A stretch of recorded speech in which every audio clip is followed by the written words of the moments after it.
There is a bridge in the west of Scotland that has stood for over 120 years. It is not a famous bridge. It does not appear on tourist maps. It is not listed among the great architectural achievements of the Victorian era. It is made of gray stone, covered in moss, surrounded by trees that have grown so old and so thick that they block the light even on clear days. It crosses a small gorge. Below it runs a stream called the Overtoun Bridge, cold and dark, cutting through rocks that have been there since before anyone thought to build anything above them.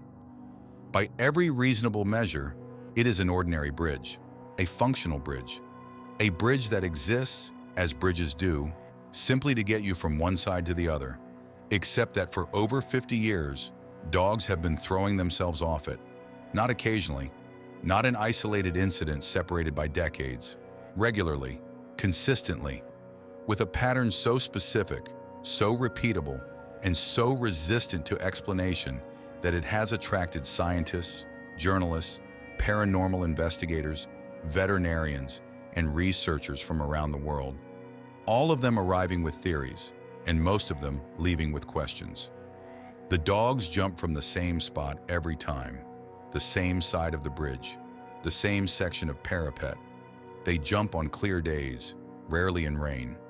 They jump after a moment of stillness, a pause that witnesses describe as the most disturbing part of the whole experience. As if the dog is listening to something, as if it is being called, and then it goes over the edge. Some of them survive the fall, some of them do not. And in one documented case, one that sits at the edges of every serious discussion of this place and refuses to be dismissed, a dog that survived the fall was carried back up to the bridge by its owner and jumped again. The bridge is called Overtoun Bridge. It sits near the small town of Dumbarton in West Dunbartonshire, in the west of Scotland. It is 15 minutes from the nearest motorway. It is surrounded by countryside that looks in every direction exactly like the kind of place where nothing strange ever happens. And yet, something strange keeps happening there, has been happening there by the most conservative estimates since the 1950s, perhaps longer. Nobody knows when it truly started. Nobody knows why it started. And despite decades of investigation, despite scientific studies and media coverage, and thousands of words written about it in languages from English to Japanese, nobody knows why it continues. This is the story of Overtoun Bridge, and I want to warn you now, the closer you look at it, the less certain everything becomes. To understand what happens at Overtoun Bridge, you first have to understand the place itself. Not just the bridge, but the ground it stands on, the house it leads to, and the history that has soaked into both over more than a century. Because in the west of Scotland, history is not something that stays in books. It stays in the land, in the stone, in the air that moves through the valleys on autumn mornings when the mist is low and the trees are still, and the world feels for a moment like it has not yet decided what century it belongs to. Overtoun Bridge was built in 1895. It was not built as a public crossing. It was built as a private entrance, a grand approach to a grand house. The house was called Overtoun House, and it sat on a hill above the River Clyde, looking out over a landscape that its owner had paid a considerable sum to acquire. That owner was a man named James White, a chemical manufacturer who had built his fortune during the period when Scottish industry was transforming the country at a pace that felt almost violent in its speed. He was wealthy. He was ambitious. And like many wealthy, ambitious men of his era, he wanted a country estate, something that announced to anyone who saw it that the man who lived there had not merely succeeded, but had arrived. Overtoun House was his announcement, built in the Scottish baronial style, large, imposing, and deliberately theatrical. The bridge that led to it was designed to match.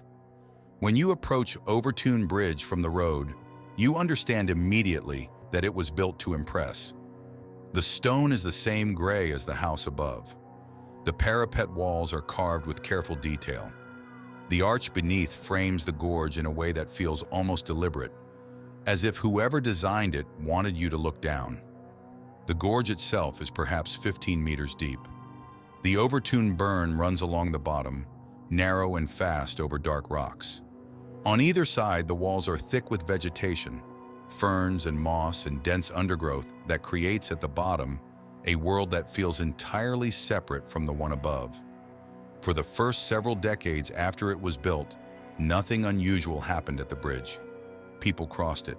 Dogs crossed it on leads. The estate changed hands over the years. Overtoun House became a maternity hospital during the Second World War, then a Christian retreat center. But the bridge remained the bridge. Nothing was recorded. Nothing suggested this particular piece of Victorian stonework was anything other than what it appeared to be. And then, sometime in the 1950s, or perhaps the early 1960s, a dog jumped. A single dog. A single incident. Nobody thought to write it down carefully. Nobody thought it would happen again. But it did happen again. And again. And again. Over the following years, then decades, a pattern began to form that was impossible to dismiss as coincidence. Dogs were jumping from Overtoun Bridge with a consistency that defied every rational explanation. Always from the same side of the bridge, always from the same section of parapet, always on clear days, rarely in rain, and always, without a single documented exception, after appearing to be pulled toward the edge by something their owners could not see, could not hear, and could not stop. By the time local newspapers began covering the story in the 1990s, the estimates were already reaching 50 dogs or more. By the time international media picked it up in the early 2000s, some locals were putting the number closer to 300 over 50 years. 300 dogs, same bridge, same side, same spot, same conditions, no explanation, and the dogs kept jumping. The numbers alone are enough to make Overtoun Bridge deeply unsettling, but numbers are abstract. They don't fully capture what it actually looks like when it happens. It is the witness accounts, the descriptions from people who were standing on that bridge when their dog went over the edge, that make this story genuinely difficult to process. Because what they describe is not an accident. It does not look like a slip or a stumble or a moment of inattention. What the witnesses describe consistently across decades from people who had no contact with each other and no reason to coordinate their accounts is something that looks, in every visible respect, like a decision. The dog is walking normally. It is behaving as it always behaves, interested in its surroundings, responsive to its owner, moving at its usual pace. It reaches the section of the bridge near the end, between the last two stone pillars on the right side, and then something changes.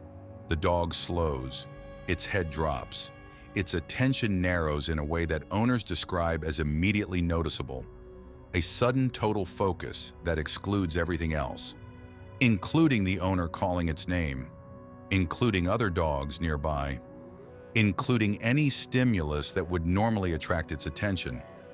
The dog moves toward the parapet, not frantically, not in a panic, but with a quiet, deliberate determination that multiple witnesses describe as the most disturbing part of the entire experience. More disturbing than the jump itself. More disturbing than the sound of the fall. The expression on the dog's face in those last few seconds, that focused, certain inward look, is what stays with the people who witness it. One woman who watched her dog go over the bridge in the late 1990s gave an account that has been quoted in nearly every serious piece of writing about Overtoun Bridge since. She said her dog moved toward the parapet the way a dog moves toward something it wants very badly.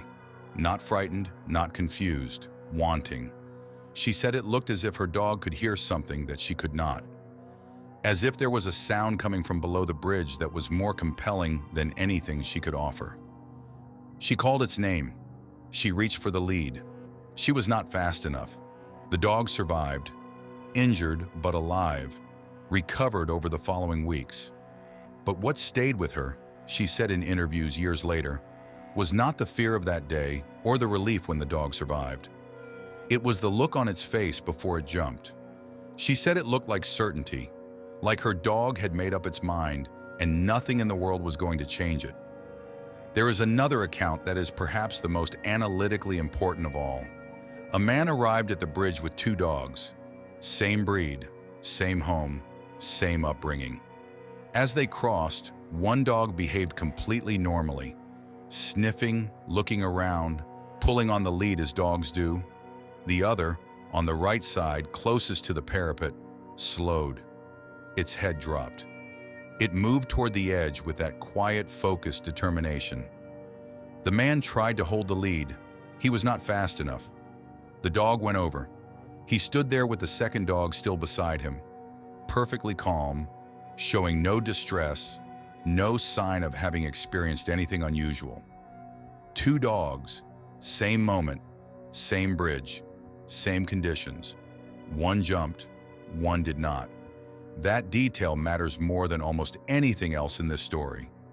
Because if something in the air was causing the jumps, a gas, a smell, a frequency, it would affect both dogs equally. It did not. Which means whatever draws certain dogs to the edge is not something that affects all of them. It is something selective, something that certain animals can perceive and others cannot. And that is one of the most unsettling conclusions you can reach about Overtoun Bridge. Because it means the question is not just what is causing this. The question is, what are some dogs able to sense that others are not? What exists at that bridge that has been there for over 50 years? Waiting, calling, patient as stone. By the early 2000s, Overtoun Bridge had attracted enough attention that serious attempts were being made to explain it. Not just speculation, not just local legend. Actual scientific investigation carried out by people with credentials and equipment and a genuine desire to find a rational answer. The most widely cited investigation was carried out by a Scottish animal behaviorist named David Sands. He visited the bridge multiple times, brought measuring equipment, tested the air and the ground and the water, and spent considerable time observing the behavior of dogs brought near it. His conclusion, which became the dominant scientific explanation, was that the dogs were being drawn over the edge by scent, specifically by the scent of mink. American mink had been introduced to Scotland in the mid-20th century, having escaped from fur farms. They had colonized riverbanks across the country, including the gorge beneath Overtoun Bridge. And mink produce a particularly powerful scent that is extraordinarily attractive to certain breeds of dog, particularly those with strong hunting instincts. The theory went like this. A dog with a strong prey drive crosses the bridge. It catches the scent of mink rising from the gorge below. The scent is so overwhelming and so deeply connected to the dog's most fundamental instincts that it overrides everything else, including the dog's awareness of the drop below the parapet. The dog follows the scent and goes over the edge. It is a clean explanation. It is rational. It is supported by evidence, and it explains many of the observed patterns, why it tends to be dogs with strong hunting instincts, why it happens more on clear days when scent carries better, why it happens from the same spot where wind direction would concentrate the scent most powerfully. David Sands brought his own dog to the bridge as part of his investigation. He reported that his dog showed significantly increased interest in the parapet area, sniffing intensely, pulling toward the edge, displaying the kind of focused prey drive behavior that is consistent with detecting a powerful animal scent below. He did not allow the dog to jump, but he documented the behavior carefully and concluded that it was consistent with his mink theory. The scientific community largely accepted this explanation. Several subsequent researchers have supported it. The mink theory is, to this day, the most widely cited rational explanation for what happens at Overtoun Bridge. But it does not explain everything. It does not explain why some dogs jump and others standing right next to them show no reaction. It does not explain the documented cases of dogs that survived the fall, recovered fully, were brought back to the bridge by their owners, and jumped again. A dog that has fallen 15 meters onto rocks below a bridge and survived does not forget that experience. The pain alone should be enough to override any scent. And yet the pull of whatever is at Overtoun Bridge was, for those dogs, stronger than the memory of what the fall had cost them. The mink theory does not explain that, and it does not explain what the locals who have lived near the bridge for decades describe as a quality of the place that goes beyond animal behavior, a feeling, an atmosphere, something that has nothing to do with mink and everything to do with the specific history of this specific piece of ground. Every place that accumulates a reputation for strangeness eventually attracts a paranormal explanation. Overtoun Bridge is no exception. In fact, it has attracted several, and while it is easy to dismiss paranormal theories as the product of overactive imaginations and insufficient scientific literacy, the specific theories that have attached themselves to Overtoun Bridge are, when you examine them carefully, more interesting than most. The most persistent paranormal explanation centers on the concept of a thin place. In Celtic tradition, and Scotland has one of the oldest and most deeply embedded Celtic traditions in the world, certain locations are described as thin places, places where the boundary between the physical world and whatever exists beyond it is thinner than usual, where the two worlds are closer together, where things can pass between them more easily than they can elsewhere. The concept predates Christianity in Scotland by centuries. It has survived every cultural shift since. And the people who live near Overtoun Bridge, many of them practical, grounded, not given to flights of fancy, use the language of thin places when they talk about what happens there. They describe a feeling of being watched at the bridge, a feeling that the air is different there, heavier, more present, more aware. Several locals have reported that animals in general behave differently near the bridge. Not just dogs, but horses, cats, birds. That the normal rules of animal behavior seem to operate slightly differently in that specific location. One local woman who has lived within a mile of the bridge for her entire life said something that has stayed with everyone who has written about this story seriously. She said that the bridge feels like a place that is paying attention, that when you stand on it, you are not just observing the place is observing you. She is not a superstitious person by her own account. She does not believe in ghosts in any conventional sense, but she believes that Overtoun Bridge is different from other places. That something about the specific combination of the history, the geography, the age of the stone, and whatever lies beneath it has created a location that operates by slightly different rules than the world around it. There is also a local legend, older than the documented dog jumps, older than the Victorian Bridge itself, that the ground beneath Overtoun has always been considered unusual. That before the bridge was built, before the house was constructed on the hill above, the locals of the area avoided the gorge. That it had a reputation stretching back generations as a place where animals behaved strangely and where people felt uncomfortable without being able to say precisely why. That reputation did not begin with the dogs. The dogs may simply be the most visible, the most documented, the most impossible to ignore expression of something that was always there. In the spring of 1994, a man named Kevin Moy was walking near Overtoun Bridge with his infant son. He was by all accounts a loving father. He had no history of mental illness. He had no history of violence. He was by every measure an ordinary man on an ordinary walk in the Scottish countryside. He threw his son from the bridge. The child survived, miraculously given the drop. Kevin Moy was arrested. In the hours and days that followed as investigators tried to understand what had happened, Moy gave an explanation that was so strange and so consistent across multiple interviews that it has never been fully dismissed. He said he believed his son was the Antichrist.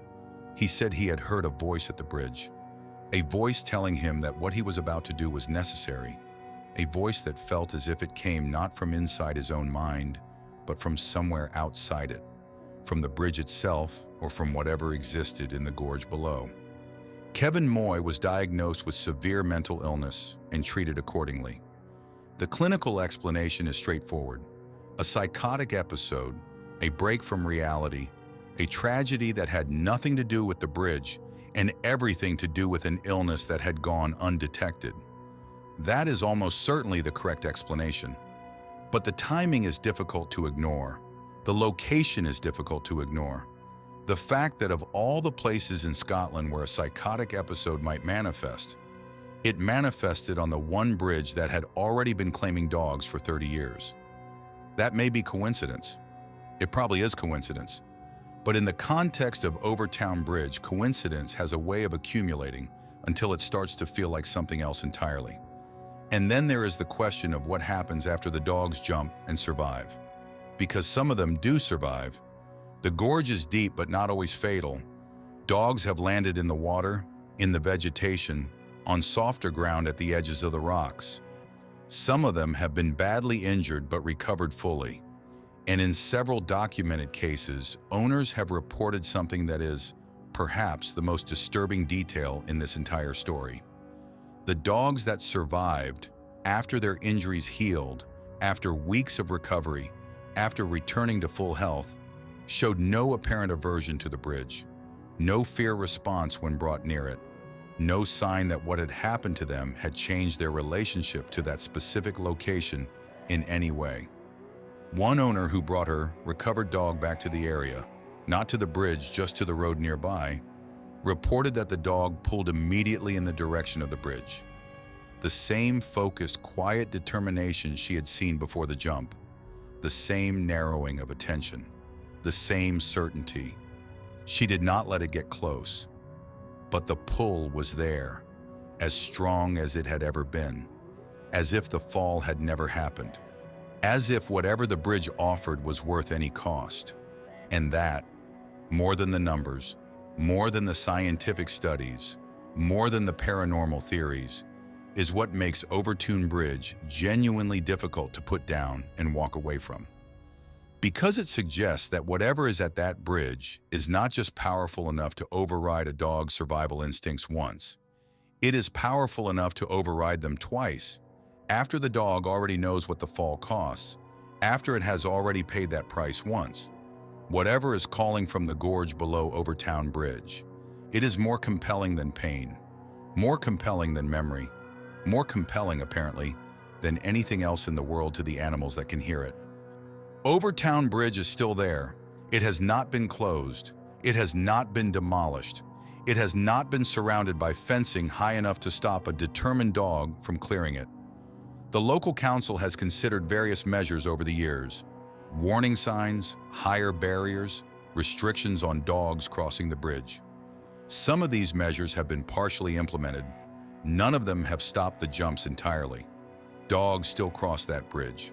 Some of them still jump. The stream still runs below. The house still sits on the hill above, looking down at the gorge with the same impassive Victorian face it has worn for 130 years.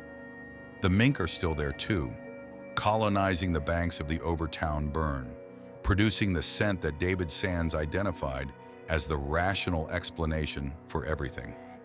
Perhaps that is all it is. Perhaps the entire story of Overtoun Bridge, the 300 dogs, the witness accounts, the incident of 1994, the survivors who tried to jump again, perhaps all of it reduces in the end to a powerful animal scent and a parapet that is slightly too low. Perhaps the feeling that locals describe, that quality of attention, that sense of a place that is watching you back, is simply what happens when a location accumulates enough strange history that the human mind starts to find patterns where there are none. Perhaps. But here is what stays with you when you spend enough time inside this story. The dogs that survived and tried to jump again were not responding to a theory. They were not responding to a legend or a feeling or a human projection of meaning onto an indifferent landscape. They were responding to something real, something they could perceive directly, something that, to them, was worth going over the edge a second time. We do not know what that something is. The scientists have a theory. The locals have a feeling. The Celtic tradition has a name for places like this. Thin places, where the boundary between worlds wears thin. None of these explanations are complete. None of them account for everything, and the bridge does not offer clarification. It just stands there, in the west of Scotland, in the gray light and the mist and the silence, waiting for the next dog to cross it. This has been Shadow Archive. Some questions have answers, some answers have questions inside them, and some places, some very specific, very old, very patient places, simply refuse to be fully understood. Whatever is at Overtoun Bridge has been there for over 50 years. It will probably still be there long after everyone who has tried to explain it is gone.